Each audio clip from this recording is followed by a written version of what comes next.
Welcome to Real Life with Jenny. My name's Jenny Senapatiratna. Grab your favorite drink and grab a snack and we'll get started. Today I have shortbread cookies and toasted almond coconut black tea. Oh, yum. I got both of them in my stocking this year.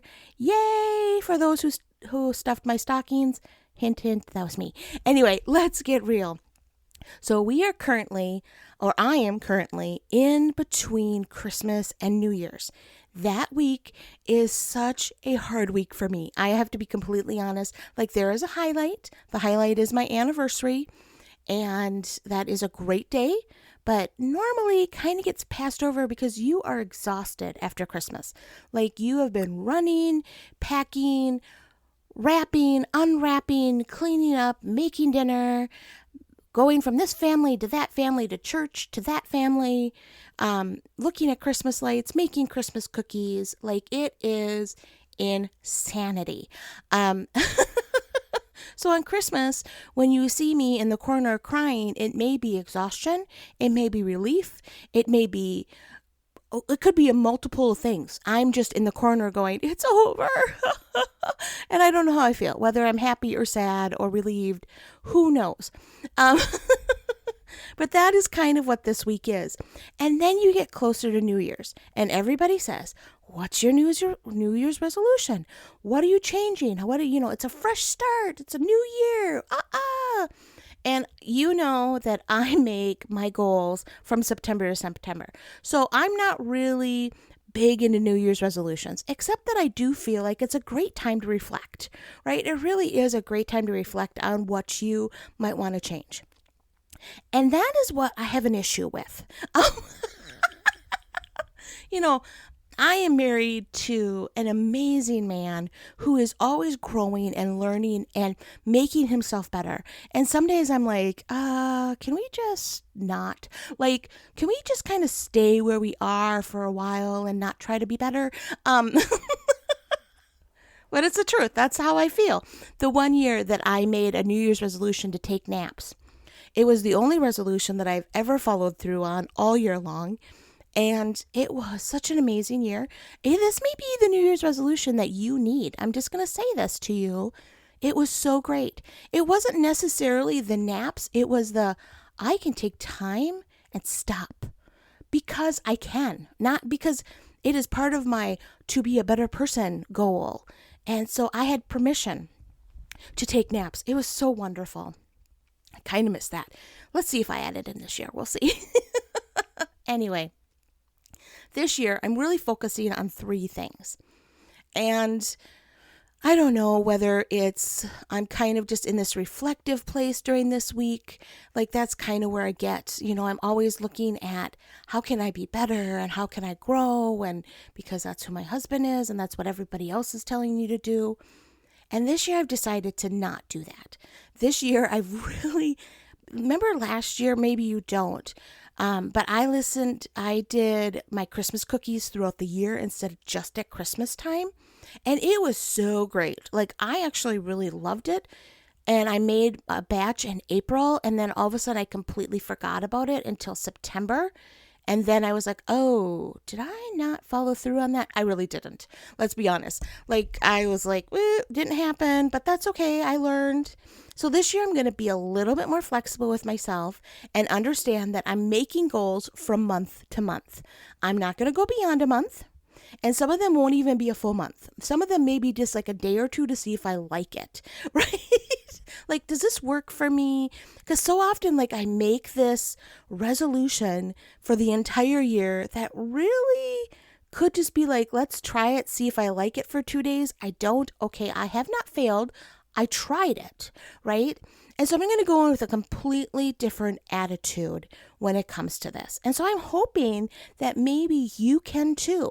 Like, month by month, go back and say, hey, am I enjoying this? Is this working? I'm going to change it up. And that doesn't mean that I failed at it. It means that I'm just going to change where it is. Even like when I used to belong to a gym, the first 3 weeks of January, I wanted to scream. I was like, where are all these people coming from? And by February, they were all gone. I never want to be that. I never want to be like I've set a goal and then I fail at it. That almost is worse than setting the goal for me. So maybe I'm going to try the gym for a month, see if I like it. If I do, great. I'm going to make it a pattern. If I don't, I'm going to find a new gym. I'm going to find a new exercise. I'm going to find a new routine. It's okay after a month to go, that really wasn't my thing. I don't want to go out when it's below zero, drive somewhere, go inside, sweat, and then come back out and drive home. That's not fun for me. And that's okay after a month to say that, right? So that's how I'm looking at my goals this year. But I have 3 goals. They're kind of like big goal overview goals that will have multiple goals underneath. So number 1, maybe I call them resolutions because my goals are in September. Resolution number 1, to have a better relationship with God. And you're like, okay, that's weird. Yes, it is a little weird, but I really feel like there's always something that I can change when it comes to my relationship with God, because I want to grow and learn in new ways.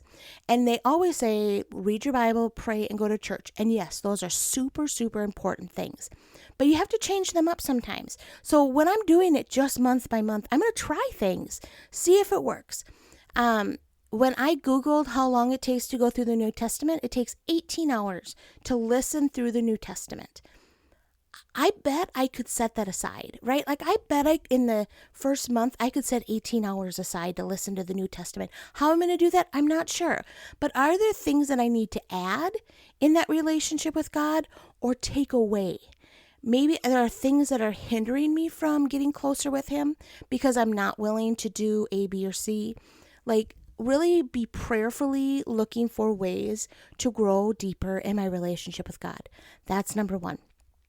My second resolution is to get better with people. Now, I love people, but I'm an introvert. So it's really a constant struggle between you make plans, and the best part of making plans are canceling plans. And I know that that's horrible to say, but it's the truth for me. Like, I'm always like, I would love to see you. And honestly, I would. When I say I want to have coffee with you and I want to meet with you, I really do. And then life happens and I get exhausted and I'm like, I no longer have the bandwidth to meet with so-and-so. And I get really overwhelmed. And so this year, I'm going to be much more meticulous at my relationships with people, working towards being better with my family, with my friends, with the people at church, with your coworkers, really with whatever you're dealing with. Working on those relationships and making month by month goals or day by day goals, whatever you want. We're not going for a whole year here, guys. We're going for 1 or 2 changes every month. Nothing big, okay? Well, one of the things is I love puzzles. Like, it's one of my favorite things to do. And when I'm doing a puzzle, nothing else exists. Like, really, like the house could be burning and you have to come find me and say, Jenny, you need to leave. Like, let's move. Because I just don't even realize what's going on. So there have been many times that time has passed and my husband was like, what do you think? And I'll be like, think about, and he was like, I just got done telling you a bunch of stuff. And I'm like, oh, I did not hear you. Like, I was so focused on what I was doing. So this year, I think I need to look a little bit up.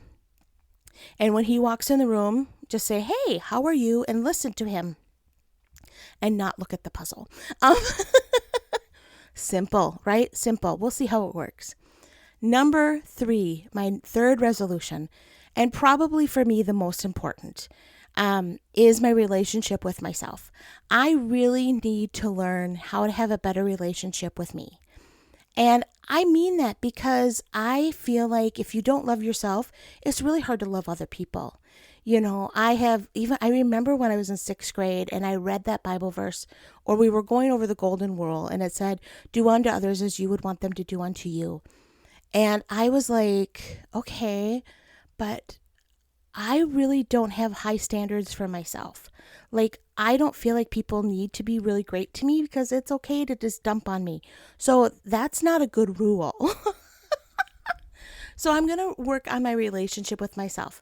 One of the things that I'm going to try to stop doing, now this is very vulnerable, is I'm going to stop saying the word can't, because I so often and like, you can't do that. You can't do that. Jenny, seriously, you can't do that. There's no way. I am my biggest critic, and it is time for me to start believing in myself and believing in the abilities that God gave me, and understand that no matter what life throws at you, God gives you the strength. He really can give you that strength. And I have to stop saying I can't. So, whatever your relationship is with yourself, whether you need to add things in, take things away, whether it's food, whether it's exercise, whether it's emotional, mental, whatever it is, I pray that you work on your relationship with yourself. And when we learn to love ourselves and we learn to accept ourselves the way God loves us, I really feel like we're going to be completely different people. And that we will be able to be a sense of joy for other people. You know, a sense of like, people are like, oh, wow, I want to be like them. And that's kind of what I want to be. I want to be someone that people are like, oh, she's got things together. Yeah, we know that's probably, maybe that's too big of a goal. But I'm going to learn to love and accept myself. So those are the three things that I pray as you're listening to this sometime in February, because you're like, I really need to get back to listening to podcasts, and I don't ever remember. Don't beat yourself up. We're all there, right? Well, so wherever you are in your New Year's resolutions, I pray that you would work on your relationship with God, your relationship with others, and your relationship with yourself. As you move forward, let's find things that we can do that may change it just for 1 month, see how it works. Don't be too hard on yourself, and really enjoy 2023 as we learn to love God, love others, and love ourselves. Well, you can find me at Real Life with Jenny on Instagram and on Facebook. I would love to connect with you there. If you have this all together and you have answers on how to connect better with other people, especially as an introvert, or if you have ideas of like how to love yourself and stop negative talk, woot, I would love to hear from you. Or if you have really creative ways to improve your relationship with God and something that you've done just to get deeper with Him, come share it with us on Real Life with Jenny. We would love to hear the ways that you have grown and things that we would love to learn from that. So I think that's one of the best ways to learn is from others. You can also find me at christconnection.cc/Jen. All of my information is there. I think I have 6 openings for 2023 for speaking. I think there's still 6 open. So check it out. And I would love to meet with you and see if I would be a good fit for your organization or whatever's going on in your life. Well, I pray this year, as you're making your New Year's resolutions, that you understand it's okay to fail, and you will understand that it's okay to take 1 step forward and 2 steps back, and know that that 1 step really is something that not many people take. And just be proud of yourself for making a small step, no matter in what direction, whether it's loving God more, loving people more, or loving yourself more. Let's really work on those 3 things this year. Have a great day.